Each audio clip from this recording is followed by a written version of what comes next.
What is your mid-century villain origin story? In other words, how did you become obsessed with mid-century homes? You're listening to a podcast on mid-century home improvement projects, so I'm going to go out on a limb and assume you're pretty far down the rabbit hole with me. Today, I'm talking to Adam Stevens about how his mid-century obsession began when he moved into a home designed by Cliff May. This podcast is part one of my interview with Adam. Adam is a Denver-based real estate agent with a design background, specializing in what he calls mid-century modern and mid-century charming homes. I love that, by the way. He's a fellow mid-century obsessive, and he has made himself an expert in the Cliff May homes, starting with his own, expanding out to the regional development in the Harvey Park neighborhood of Denver, home to the largest tract of Cliff May prefab homes outside of California, and from there to tracking down and learning about Cliff May homes all over the country.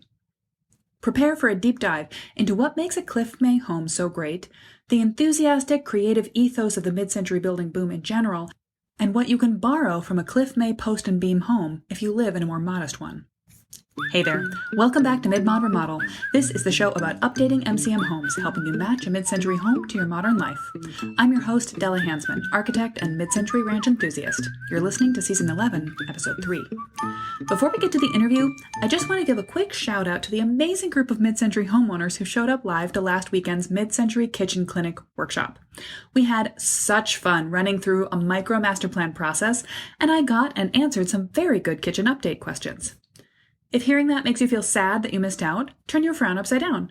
You can still purchase and watch the replay. In some ways, watching it on your own time gives you an advantage, because I had to do the entire clinic in 2 hours. When I tell the clinic that we're going to pause for 5 minutes on the clock to go document the most important elements of their kitchen, you can hit pause and take as long as you need.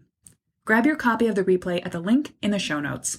You'll find that, plus the transcript of this episode and a number of really gorgeous images that Adam has shared with me of Denver Cliff May homes, and some screen caps of our Zoom chat with the model he's made of unusual modular wall systems in a Cliff May home at our show notes, midmod-midwest.com/1103. Without further ado, here's my chat with Adam Stevens about the Cliff May homes of Denver and beyond. Here we go. This is so much fun to actually be seeing your face again after we met for the first time in person at Denver Modernism Week, where, Adam, you are a co-founder.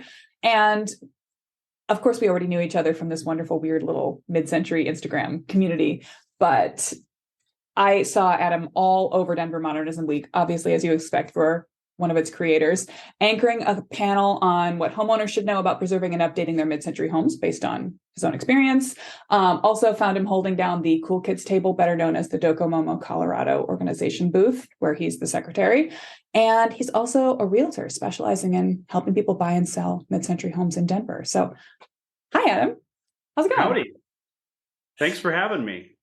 It's a delight. I've been looking forward to this. So can I ask you, do you know, when did your passion for mid-century begin? Where'd you get started? It started, what's funny is, so I'm a designer turned real estate agent.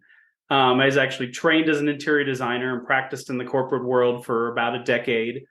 And through that whole time, even through my education, I wasn't really exposed to that much mid-century modern. I want to say I took 3 semesters of architectural history, and I think maybe the last half of the last semester covered modernism. Interesting. So then as my wife and I were shopping for a house now 18 years ago, last December, I was just going through the MLS. This is when going through listings online was brand new. And I stumbled across this house. I was like, what is this? This is totally different. This is amazing. This reminds me of some of the architecture that was in this shopping district in the Denver area called Cherry Creek that used to be full of mid-century modern buildings. And I was like, we have to check this out. And we showed up to the house and we actually walked in the gate to the courtyard that surrounds our house.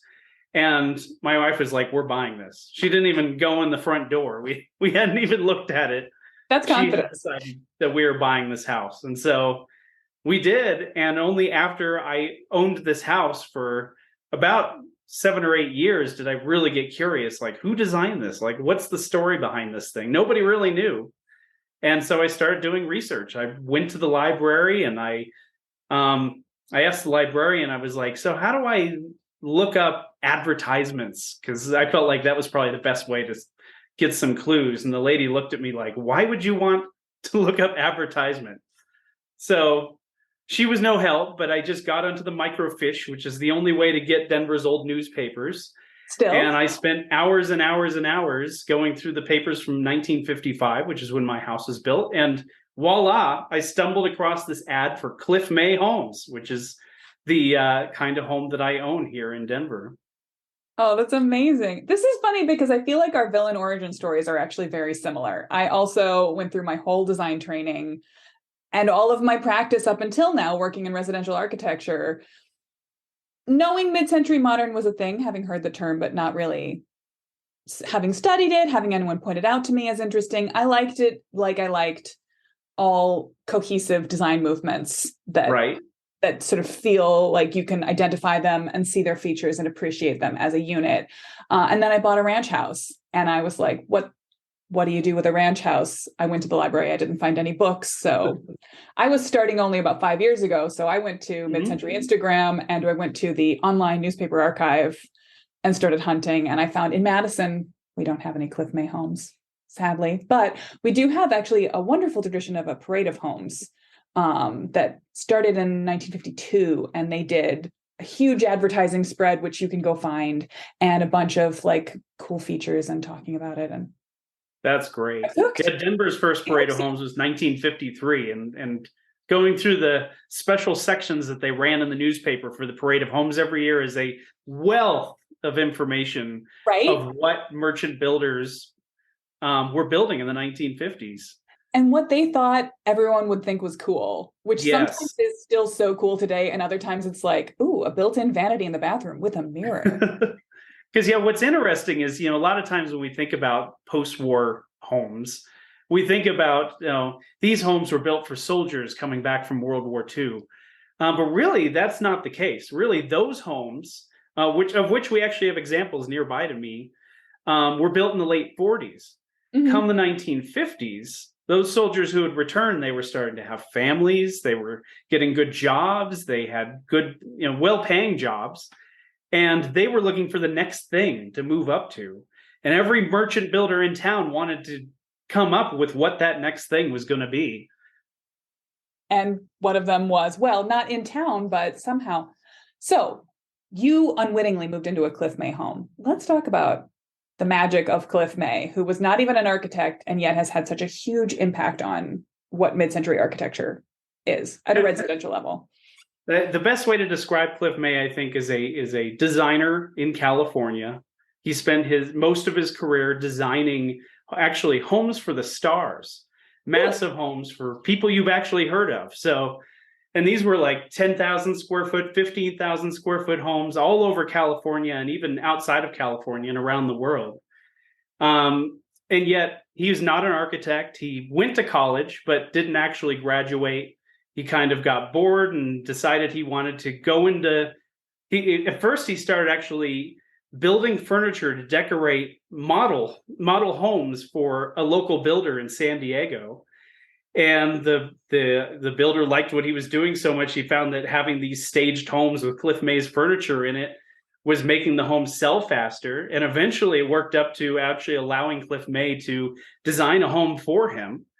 So Cliff May designed a home for him, and that sold well. And Cliff May then took the money that he was making and broke out and became a developer himself, designing the homes that he was developing. And he was also, Cliff May was just a very charismatic guy. He was very charismatic, very inventive. He was willing to experiment with anything. He was always looking for a way to build a better house. And he caught the attention of the publishers of House Beautiful and Sunset Magazine. And through those relationships with those publishers, he gained visibility across California, across Western United States, and even to the East Coast. And so Cliff May became somewhat of a household name in the late 1940s, early 1950s for not only the big custom homes he was designing, but also for starting in the early 50s, this new prefabricated system that he had worked on with an architect in California named Chris Choate, and a company called Cliff May Homes. And that's exactly what I live in, one of those prefabricated homes. Yeah. So But Cliff May was in California and you're in Denver. So Yep. where was that in his sort of rise to certainly thought leadership, if not actually building houses all over the country? He was building across the West by that point. Or was So it an early he venture? actually wasn't. So that's an interesting part of the story is, so Cliff May stuck to California. He actually moved up to LA and continued building grand custom homes there while he was working on this prefabricated project. But yeah, this basically manufactured home. I want to be careful not to call it a manufactured home, because that actually became a problem for him too, getting approval, FHA and VA approval for his homes. They were like, what's the difference between what you're building and a trailer home or a manufactured home? But anyway, that topic aside, what he was really trying to build was a low cost version of the grand custom homes that he was building for the stars. Mm-hmm. And part of the reason you may have heard Cliff May referred to as the inventor of the modern ranch home or California ranch home. Yeah. And part of that title actually comes from the fact that Cliff May comes from a long line of his heritage is actually in Mexico, and people who had ranches in what was California before it was California. And if you know anything about the architecture of that time, a lot of the way the homes were built were like little forts where they were basically like either U shape or completely a square that enclosed a central open outdoor area, but then had living areas around that outdoor area. So we're talking about homes from the 1700s, 1800s, built in early California and in Mexico. Mm-hmm. And that was his inspiration for the custom homes he was designing. So if you look at his huge custom homes for the stars, you see these floor plans where it's a U-shaped building or completely enclosed building that has an open courtyard in the middle, much like those early California ranch homes. And that's where the whole notion of a ranch home comes from, is he was imitating those early California ranch homes. And so he wanted to bring that same idea. How could I make that an affordable version of that for the masses? That wasn't, the homes he was building for the stars were like 10,000 square feet, because that's what you need to surround a big courtyard with a house. And he came up with this system with Chris Choate, where it was a very simplified version of his architecture. And by using, in some examples, my house is not an example, but through examples of using like an L-shaped floor plan and then connecting the other two sides with a fence, he creates that same sense of an outdoor living space. And really an outdoor living room or outdoor living space is a core component of the Cliff May prefab. Yeah. So what are some of the defining features, if you wanted to describe, by the way, you are a photographer, you have studied this. We're going to put some wonderful photographs of Cliff May homes onto the show notes page. So absolutely go check that out. But to someone who with their eyes closed, what are the sort of defining characteristics of a classic Cliff May tract home? So if we're talking about the Cliff May prefabs, the homes were, the best way to describe them architecturally is that they are post and beam, modular prefabricated homes. So to talk a little bit about what post and beam means, because not everybody knows what that means, is it's actually a totally different way of building a house than traditional. So a traditional house, you have walls made up of studs that then actually provide the structural support for the roof, or if it's a two-story home, for the level above. In a post and beam home, you eliminate the studs. So instead, all the structural loads of the house are carried by beams and posts. And then there's a little bit of structure that prevents the structure from racking horizontally. But otherwise, you could actually take all the exterior walls off the house, all the interior walls out of the house, and it would still stand as a structure. So it's the same way modern office buildings are built, actually. When you see them putting up a steel frame of posts and floor plates, that's basically how these houses are built. Although what's funny is, although we call this modern architecture, it's exactly the same structural system that's used when building an old barn. Right. Barns use post and beam framing. Or but it eliminates the need for structural walls. So these houses have no load-bearing walls. All the load is carried by post and beams. Right. So then what I mean by modular is that the house is actually designed on a 5 foot by 5 foot grid. And that's because the outside of the house is comprised of tilt-up panels that are 5 feet wide that create the outside of the house. So it has this structural modularity to it. And that was meant to make it flexible. So even though there were 8 core models in the original offering, it allowed builders to say, hey, I want to lengthen a wing of this home, or I want to add a bedroom, and they could take this kit of parts, these 5 foot wide panels, and make the house whatever they want, all within this 10 feet post longer and beam system. Yeah. So do you know why 5 feet? Frank Lloyd Wright liked modular designs, although he always broke his own systems. He liked 4 feet.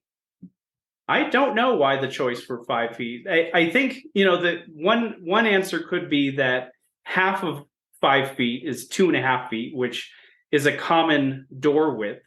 True. So, and the way these houses do handle doors and windows, I can't show you right now, but it's interesting. The door frames are actually, they expose the structure and use the structure as the door frames.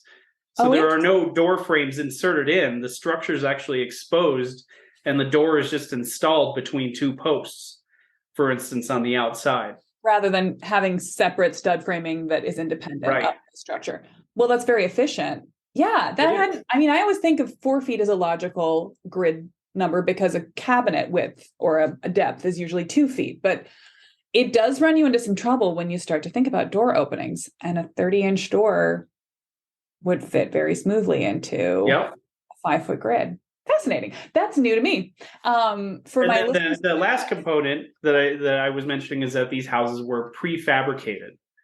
So It was what we call a tilt-up panelized construction. So they actually had all of these panels built to the lumber yard off-site. And so all those parts would be loaded up into the back of a truck, kind of like IKEA furniture, flat packed, and then brought out on the site. And Cliff May bragged that he could put up a house in 24 hours within the interior finish taking a couple weeks after that. But he could have an enclosed house in 24 hours. And so I'll show you, I actually have an example of one of the panels. So this is the solid wall panel without a window. This would be 5 feet wide, and the houses had board and batten siding on the outside. And so these are the boards of the board and batten siding already pre-installed. And then if we flip it over, this self-contained panel had X bracing, holding it together structurally. And this provides the horizontal structure to prevent the post and beam structure from racking. And then there's also blocking pre-installed so that even though you don't have studs, the drywall installers have something to screw the drywall to, and the cabinet installers have something to screw the cabinets to, and things like that. We will show a photo. This is an amazing little model. We'll show a photo of this. I have a second panel here. And so when these 2 panels get put together, you can see the siding just comes together as one consistent unit. And then of course, the boards of the board and the battens of the board and batten siding cover these gaps between the boards. That is so slick. And then this is a pre-made window unit. And so this is 5 feet wide. And then, that goes against this panel. And so then a window would just be installed in this rough opening. You put a beam on top, and then you have a rough opening to put a window inside. The other thing to note structurally is that as these 2 panels come together, in any case, you have 2x4s essentially on the edge of each panel that when they come together, it creates your structural 4x4 post. So this is what I was just going to ask you: is what are the posts? They're just a 4x4, and the beams are just 4. Yeah, on the outside. They're the 2x4 is put together as a 4x4, but in the middle of the house there are 4x4 posts that provide structure under the main beam that goes in the middle. And then the third component of the exterior are these stile and rail windows. And these are interesting too, because where they were going to have the windows, like the window you see right behind me is exactly what you're looking at here. I'm going to put a screenshot in the show notes. Is that they just put 4x4 posts on the module, the 5-foot module, where they were going to have glass. And then they took these stile and rail windows and face nailed them to the structure, so to the beam and then the posts on either side. So instead of being installed inside the rough opening, they're actually installed on top of the rough opening. And I think that my theory for why they did it that way is it made it so that unskilled labor could put these houses up quickly. Because if you had somebody trying to fit a window inside an opening, that becomes much more complicated than just nailing it up. So these arrived on site with the glass already installed as a self-contained 5-foot wide unit. And they could just put it right on top of the structure, nail it up, and you had the window. You were done. Okay, so I have questions. This is fascinating because so much of the modularity of a conventional Midwestern tract home or low contractor build home, they were using prefabricated materials like 2x4s and like eventually 4-foot by 8-foot drywall panels, but first the sort of 2-foot by 8-foot long strips. But then the craftspeople who were installing them were still basically like the people installing the drywall were plasterers. And so they would then, rather than mud the cracks, they would plaster the wall after the fact. It's overkill. But Right. This really allowed for a relatively unskilled or a new contractor to just jump in and be able to take it on. How does it now suit when people want to change the houses after the fact? Does it work well when a conventional contractor comes in to touch the house? It gets really interesting because part of the problem is that a lot of people don't actually know what's going on inside the wall. Yeah. So as soon as a contractor starts doing things, a great example is when people want to blow in insulation, because these houses were built with no insulation in the walls.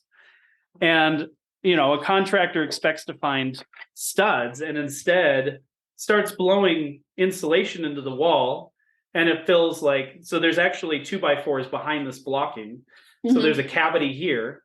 So you blow in and it fills this cavity, but it's not doing what you want. It's not going where you expect it to as a contractor. Another trade that just loves these walls, particularly when they don't know what they're dealing with, are electricians. I was just going to say, where the light switches go. But what's interesting too, though, is that so my house is not an L-shaped model, but Cliff May actually designed these homes to be expandable.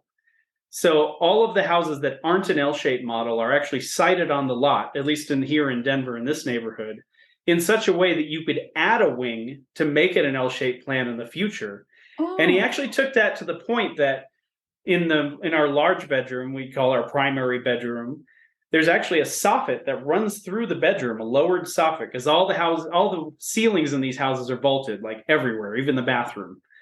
But there's one part in our bedroom where there's a soffit that runs through it that's actually meant to become a future hallway for when you add a wing onto the house. So you drop a wall down on the edge of the soffit, that becomes your hallway, and then your new addition goes at the end of that hallway. So they were actually designed to be expandable.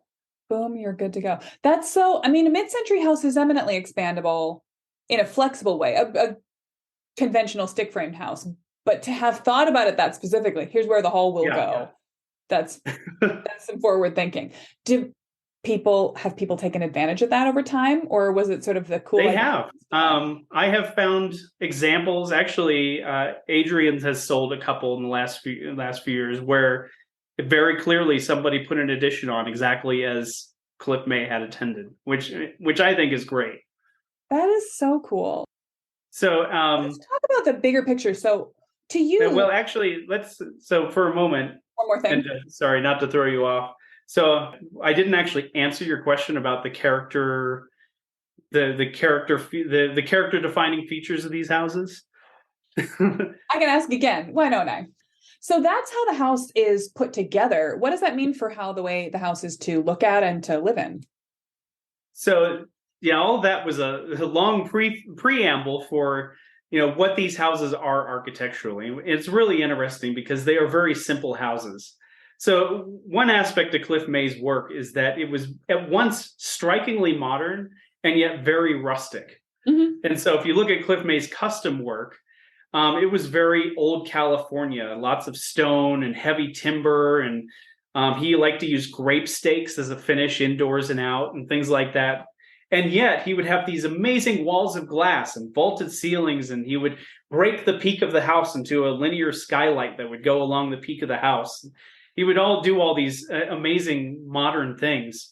And so again, he tried to bring those things into the Cliff May prefab. So in these houses, they are all a single low roof pitch, about as low as you can go and still get away with shingles, although they were all built with tar and gravel roofs originally. What is the pitch? 212? I think it's as low as you can go for shingles. So it's like 112 or something like that. Wow. I think I should know off the top of my head, but I'm not sure. Fair. The exterior is board and batten siding, as I had mentioned. And the siding is actually, when you get close to it, it's rough sawn siding. So you can actually see the saw blades on the siding. Here in Denver, it's cedar. In California, it's redwood. Interesting. And the houses have deep overhangs. So the overhang is actually a half a module. So it's a 30-inch overhang. And what that means is that water actually never touches the siding. So most of the houses, at least here in Denver, still have their original cedar siding, which is amazing after almost 70 years. That is really cool. And then they have these walls of glass, like the one behind me. And they have, you can kind of see the corner of it up here, they have these glass gables where it's basically a triangular clear story window that fills the space between the beam and then the top of the roof pitch or roof peak. And what I like to say is that it makes it feel like the roof is actually floating over the house. It really does. It creates a real lightness of structure. But overall, like that describes the whole thing. So we're talking about a very simple architectural language.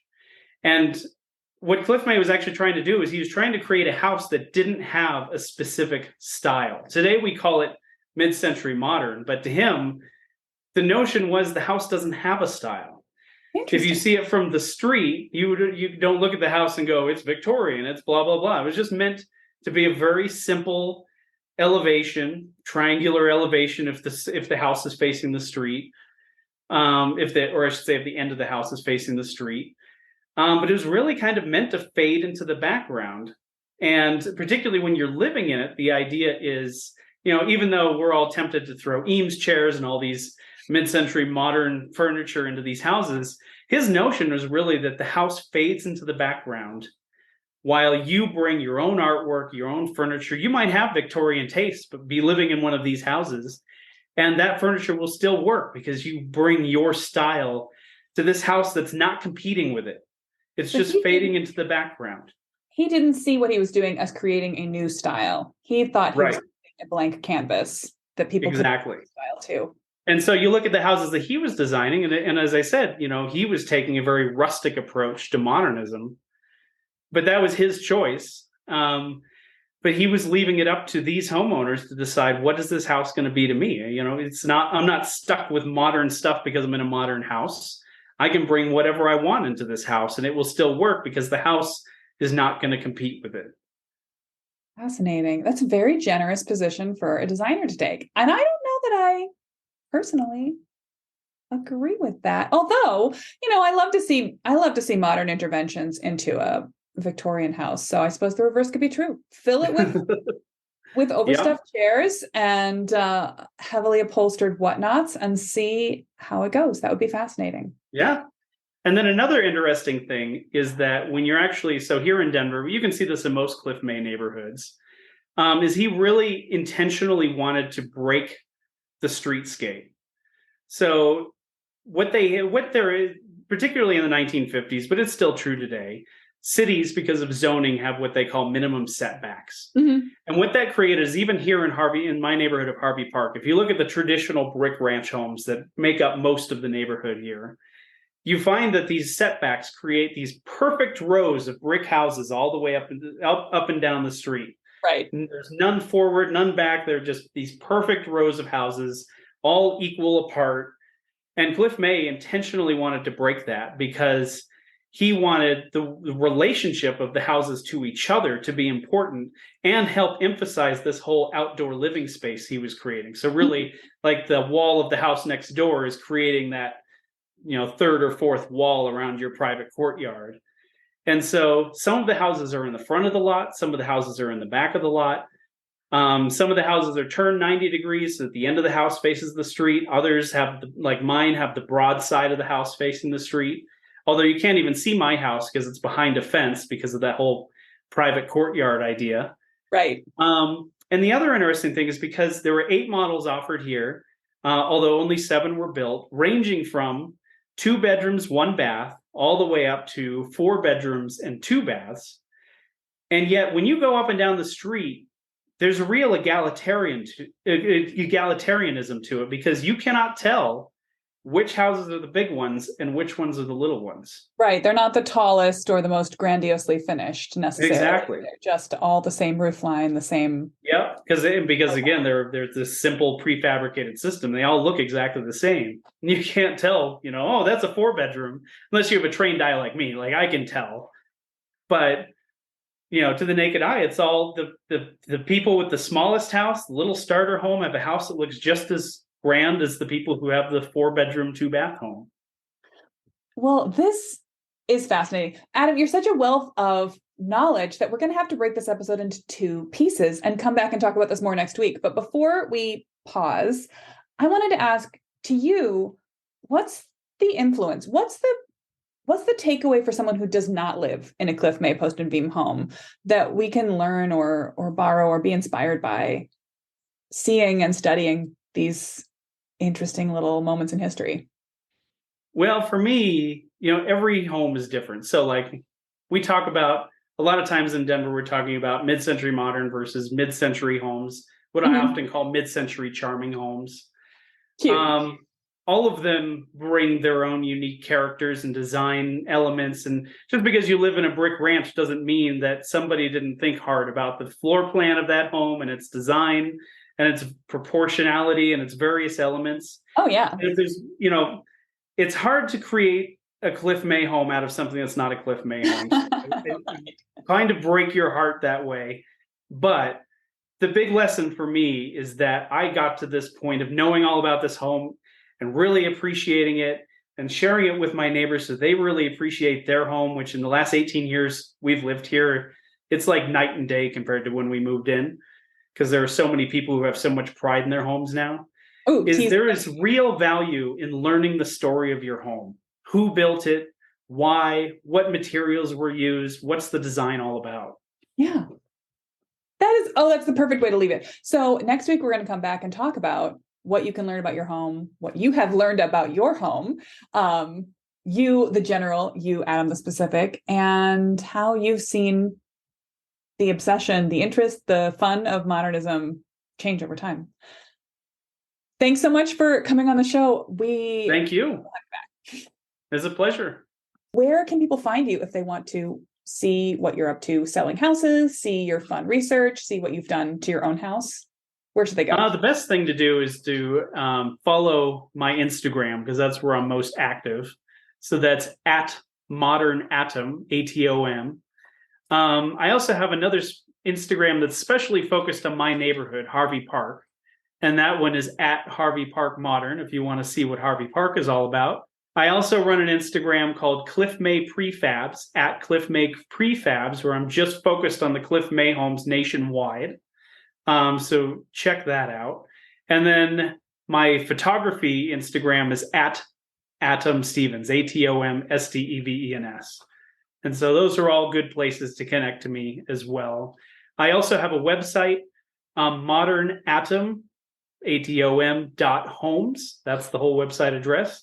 And that I have a curated list of all of the mid-century modern and charming homes, including some 80s mods, because I've been really getting into those lately, that are currently for sale across the Denver area. So that's always a good spot to check to see that curated list of homes for sale.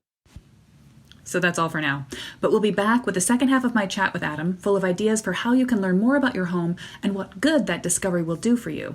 If you haven't already hopped over to the show notes while you were listening to check out some of the Cliff May imagery Adam was describing, see photos and find more resources in the show notes at midmod-midwest.com/1103. Until next week, have fun geeking out on Cliff May, my fellow mid-century villains.